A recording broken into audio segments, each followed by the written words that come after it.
من عرف نفسہ فقد عرف ربہ، جس نے اپنے آپ کو پہچان لیا وہ اپنے رب کو پہچان لیا۔ کبھی آپ دیکھو کون ہے جو میری پوری زندگی کا نظام سنبھالا ہوا ہے، کون ہے مجھے زمین پر صرف 2 ٹانگوں پر کھڑا رکھتا ہے، گرنے نہیں دیتا۔ امام جعفر صادق رضی اللہ تعالیٰ عنہ سے پوچھا گیا آپ کوئی نشانی بتائیں اللہ تبارک و تعالیٰ، تو فرماتے ہیں کہ پرندوں کو دیکھو، پرندوں کو دیکھو، وہ ایک تار پر پوری رات سو جاتے ہیں، انہیں گرنے کون نہیں دیتا؟ کون ہے جو انہیں گرنے سے بچاتا ہے؟ حقیقت ہے کبھی آپ نے سوچا اس طرح؟ نہ وہ جھولے کھاتے ہیں نہ ان کو، حالانکہ وہ گہری نیند میں سو جاتے ہیں، پتلی پتلی 2 ٹانگوں سے ایک تار پر بیٹھ کر۔ کیا انسان اس طرح تار پر بیٹھ سکتا ہے؟ ان کا کام تم نہیں کر سکتے، تمہارا کام وہ نہیں کر سکتے۔ امام جعفر صادق فرماتے ان پرندوں کو دیکھو، کون ہے جو انہیں ان پتلی تاروں پر بٹھاتا ہے اور گرنے سے محفوظ رکھتا ہے؟ وہ اللہ ہے۔ ما یمسکہن الا اللہ، قرآن میں خود اللہ فرماتا ہے اولم یروا الی الطیر فوقہم صافات ویقبضن ما یمسکہن الا الرحمن، کیا تم پرندوں کو نہیں دیکھتے جو آسمانوں پر اڑتے ہیں اور ان کو گرنے سے بچائے رکھتا ہے؟ کون ہے؟ الا الرحمن، سوائے رحمان کے کوئی نہیں۔ تو یہ ساری نشانیاں کائنات میں موجود ہیں، اور آج کا زمانہ مجھے حیرت ہو رہی ہے۔ ابھی چند دن قبل کیرلا کے سلسلے میں آپ کو پتا ہوگا کہ ہائیلی ایجوکیٹڈ لوگ ہیں، لٹریسٹی وہاں پر انڈیا کے سارے سٹیٹس کے اعتبار سے 100% ہو چکی ہے، پڑھے لکھے لوگ مانے جاتے ہیں۔ لیکن میرے کئی رشتہ دار ہیں، انہوں نے مجھ سے ہی کہا کہ سب سے حیرت کی بات ہے کہ سب سے زیادہ ایتھیزم کیرلا میں ہو رہا ہے۔ ایتھیسٹ، ملحدین کی تعداد کثرت سے وہاں پھیلتی جا رہی ہے۔ حیرت ہوئی، میں جانتا ہوں کیرلا کو اچھی طرح سے، بچہ بچہ سورہ یاسین حفظ کیا ہوا رہتا ہے، ہر گھر میں تلاوت قرآن کا معمول ہے۔ فجر کی جماعت میں آپ وہاں جا کر دیکھیں، مسجدوں میں تو ایسے لگے کہ جمعہ میں ہیں، ساری نمازوں میں اس طرح سے نمازوں کی پابند۔ لیکن آج وہ علاقہ ملحدین کی زد میں آ گیا ہے۔ یہ ایتھیزم کہاں سے آ رہا ہے؟ یہ نشانیاں اللہ تبارک و تعالیٰ کی بے حساب دیکھ کر پڑھے لکھے لوگ گمراہ کیسے ہوتے ہیں؟ ایک بات یاد رکھیں، صرف آدمی کا پڑھا لکھا ہونا کافی نہیں، علم الگ چیز ہے، نور علم الگ چیز ہے۔ علم تو شیطان کے پاس بھی تھا اور وہ گمراہ ہوا، نور علم جس کے پاس ہوتا ہے وہ ولایت پا جاتا ہے۔ بہت سارے لوگ آج پڑھ تو لیے، بڑے بڑے علم کے بھنڈار ان کے پاس ہیں، لیکن نور علم ان کے پاس نہیں۔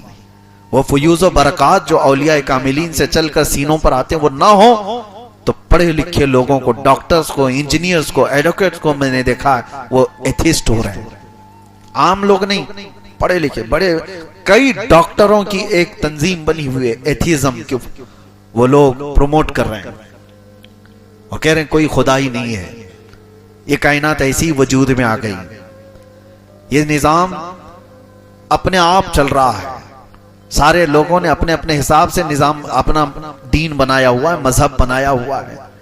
میرے عزیزو، یہاں ہلکی سی بھی چیز اپنے آپ نہیں ہوتی، اتنی پوری کائنات اپنے آپ کیسے ہوگی، کیسے ہو سکتی ہے؟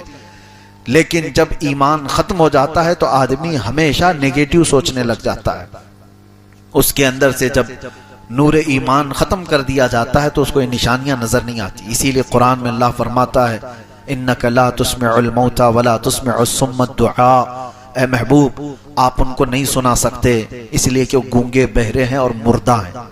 کس کے بارے میں اللہ فرما رہا ہے؟ جو مکہ کے کفار و مشرکین، حضور سے بڑھ کر کے کوئی نشانی ان کے پاس تھی؟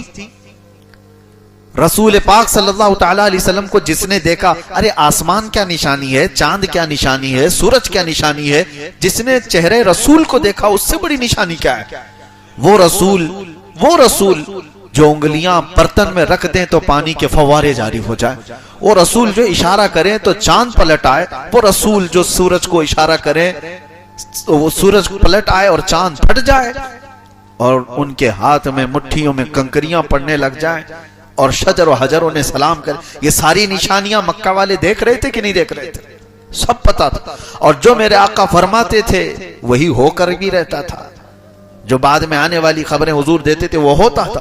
یہ ساری نشانیاں دیکھنے کے باوجود وہ ملحد رہے، وہ ملحد رہے۔ انہوں نے کہا کوئی خدا نہیں ہے، ہم اس خدا کو نہیں مانتے جو محمد کا ہے۔ معاذ اللہ رب العالمین۔ میرے عزیزو، جب نور ایمان ختم ہو جاتا ہے تو بڑی بڑی نشانیاں بھی اسے نہیں نظر آتی۔ کل کی رات بھی ذکر میں نے ایک بات آپ کے سامنے ذکر کیا تھا کہ ڈرو اس بات سے کہ اللہ تبارک و تعالی اگر کبھی تم کو اپنے دین سے، اپنے گھر سے دور کر دیا، بہت بری موت مارے جاؤ گے دنیا میں، بہت بری موت۔ اور وہ سب سے بدنصیب شخص ہے، وہ محروم ہے جس کو اللہ تبارک و تعالی دھیرے دھیرے اپنے دین سے دور کرتا ہے۔ یہ میں نے بہت سارے اپنے تجربے کی باتیں آپ کے سامنے رکھی کل بھی۔ مجھے ڈر ہے اس بات کا کہ اللہ تبارک و تعالی جب کسی سے ناراض ہوتا ہے تو اس کے اندر سے ایمان کی دولت کو اور دین کی یہ صلاحیت کو ختم کر دیتا ہے۔ مجھے میرے والد گرامی فرمایا کرتے، بس اب میں ختم کر رہا ہوں، مسجد کے صدر تھے، متولی ہمارے ہاں کہا جاتا ہے، اور بڑے پرہیزگار اور ایک بڑے بزرگ کی خدمت گزار بھی تھے، اور کئی سالوں تک میں جانتا ہوں میں نے ان کو بڑھاپے میں دیکھا ہو، یا ہمارے والد فرماتے تھے کہ اچانک ایسا ہوا کہ مسجدوں کے معاملات سب جگہ ہوتے ہیں، ہر جگہ ہوتے ہیں، تو نئی جماعت آ گئی، پرانے متولی صاحب کو ہٹا دیا گیا۔ اب ان کی عمر کافی بھی ہو گئی تھی، داڑھی تھی، اور اس کے بعد یہ آپسی چپکلش تھی یا جو بھی ہے، محلے میں ہوتے رہتے ہیں، ہر جگہ ہوتے رہتے ہیں۔ اور اس کے بعد جب ان کو ہٹا دیا گیا، میری یہ بات کو آپ اپنے اوپر نہ لیں، سارے لوگ جو ہے ہماری باتوں کو گھماتے ہیں برابر جگہ پر جہاں ان کو چاہیے۔ میں ریئل بات کہہ رہا ہوں، جب وہ ہٹ گئے ہوا یہ کہ اس بیچارے نے، دیکھیں یہ اللہ تبارک و تعالی جب جس سے جیسا چاہے خدمت لے، اس نے کہا کہ میں اس مسجد کو ہی نہیں مانتا، یہ فتنے کی گڑھ ہے، معاذ اللہ، چھوڑ دیا اس نے۔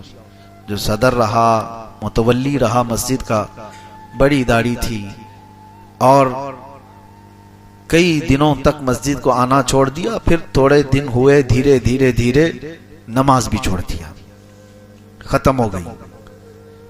میرے والد گرامی اللہ ان کی تربت پر رحم فرمائے، اکثر وہ بات بتا کر کے، نام لے کر کے بتاتے تھے، کہا کہ کچھ سال گزرے کہ اس بندے کو، ہمارے یہاں اوسی کھیلنا کہتے ہیں، وہ کیا کہتے ہیں جو نمبر لگاتے ہیں، مٹکا، یہاں ہوتا ہے مٹکا کھیلتے، لاٹری والے جو نمبر لگاتے ہیں، کچھ لوگوں کو اس کا نشہ ہے، نمبر لگاتے ہیں لاٹری کے، اور اس کے بعد اس میں پیسے لگاتے ہیں، کیا کہتے ہیں اس کو، سٹا، سٹا ہو کہ مٹکا ہو، الگ الگ جو بھی ہے، اس کی عادت اس کو لگی، اور پیسے جو بھی تھے وہ نمبر جا کر کے لگا کے آتا تھا، دوسرے دن صبح سے لے کر شام تک بیٹھے ہوئے کہ نمبر آیا کیا، نمبر آیا کیا، اس میں پیسے جاتے رہے جاتے رہے جاتے رہے، کنگال ہو گیا۔ وہ متولی صاحب کے بارے میں نے سنا کہ پھر وہ اپنے ہی بیٹے اور بیٹیوں کے پیسے چوری کرنے لگا، یہاں تک نوبت آ گئی، اور بیٹے اور بیٹیوں کو ایک بار دو بار سمجھ میں آئے، بعد میں پھر دیکھا کہ بڑھاپے میں ابا کا حال یہ ہو گیا ہے کہ کہیں پیسے رکھو تو اٹھا کے لے جاتے ہیں، اور وہ سٹے میں لگا کر آ جاتے، سٹا بازی کرتے کرتے اتنا تباہ و برباد ہوا، آج رونگٹے کھڑے ہو جاتے ہیں کہتے ہوئے، رمضان کے مہینے میں شراب کی حالت میں اس کی موت ہوئی۔ وہ شراب پیتا رہا کسی ایک گھر کے کٹے پر باہر، آخری وقت اس کا وہاں پر دیکھا گیا جب اس کی روح نکلی، وہ رمضان کا مہینہ تھا لیکن شراب کی حالت میں۔ ڈر آتا ہے اس بات کو لے کر کے، اللہ تبارک و تعالی جب کسی کو دور کر دے تو میرے عزیزو اس کی بہت بری موت ہو جاتی ہے۔ ہمیشہ یہ دعا کرو کہ مولا جب خطائیں ہو جائیں تو تو مجھے سنبھال لے، جب غلطیاں ہو جائیں تو توبہ کی توفیق دے دے، ملحد نہ بن جائے بندہ، دھیرے دھیرے خدا کا انکار کر جاتا ہے۔ یہ شروعات کہاں سے ہوتی ہے؟ ایک بات بتا دیتا ہوں، شروعات بہت چھوٹی چیزوں سے ہوتی ہے، نفل کو ہلکا جانتا ہے، نمازوں کو ہلکا جانتا ہے، یہ بھی ہمارے بزرگوں نے فرمایا کسی نماز کو ہلکا مت جانو، کسی بھی مستحب چیز کو، سنت کو ہلکا مت جانو. ارے یہ کیا ہے، یہ تو چلتا ہے. ایسے بہت لوگوں کو دیکھا. داڑھی، ارے کچھ نہیں ہے، اس کے بارے میں بحث کرنے لگ جائیں گے. سنت ہی تو ہے، معاذ اللہ سنت ہی تو ہے. ارے سب کچھ ہی سنت ہے ہمارے لیے. سنت ہی تو ہے کیا؟ نبی پاک صلی اللہ تعالی علیہ وسلم کی ادا سے بڑھ کر کے کیا ہے ہمارے لیے؟ نہیں رکھا الگ بات ہے، لیکن اس کو ہلکا جانا کفر ہے، تحقیر کفر ہے. حتیٰ کہ بکری چرانے والے عمل کو بھی کسی نے ہلکا جانا کہ یہ تو گھٹیا عمل ہے، معاذ اللہ وہ کافر ہو گیا. اس لیے کہ انبیاء کرام علیہ السلام کا عمل ہے، اور یہاں سے بندے کی شروعات ہوتی ہے. وہ نفل کو، سنتوں کو ہلکا جاننے لگا. ہم نے بہت سارے، مجھے آج یہ بات یاد آتی ہے، ہمارے بزرگوں نے چھوٹی چھوٹی چیزوں پر کیوں پابندی کرائی.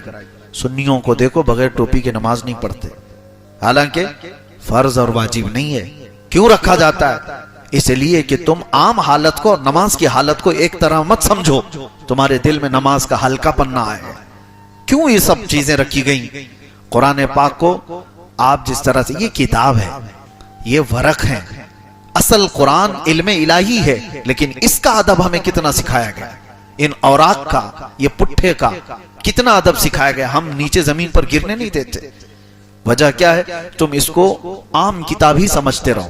ہے تو یہ کتاب، ہے تو یہ ورق، یہ چھپا ہوا ایسی ہی ہے جیسے دوسری کتابیں چھپی ہوئی ہیں، پرنٹ ہے. اصل قرآن وہ علم الہی ہے، وہ فنا نہیں ہوگا.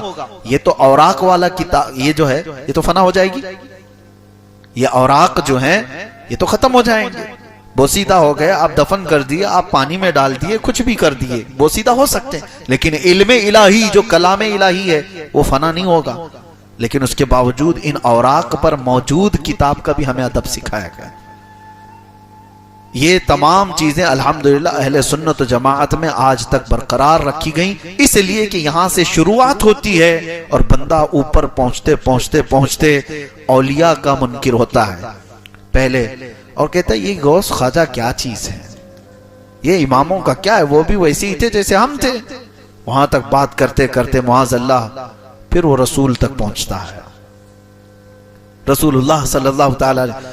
اور اس کے بعد پھر وہ یہ کہتا ہے وہ خدا ہی غلط تھا جو محمد کو پیدا کیا. نعوذ باللہ من ذالک. یہ میں نہیں کہہ رہا ہوں، بزرگان دین نے یہ سلسلہ بتایا ہے کہ گمراہ ہونے کے اس کے طریقے کیا ہیں. اور یہ بھی بزرگوں نے فرمایا اللہ تبارک و تعالیٰ جب کسی کو دین سے دور کرتا ہے تو سب سے پہلے اس کو علماء کی گستاخی میں لگا دیتا ہے.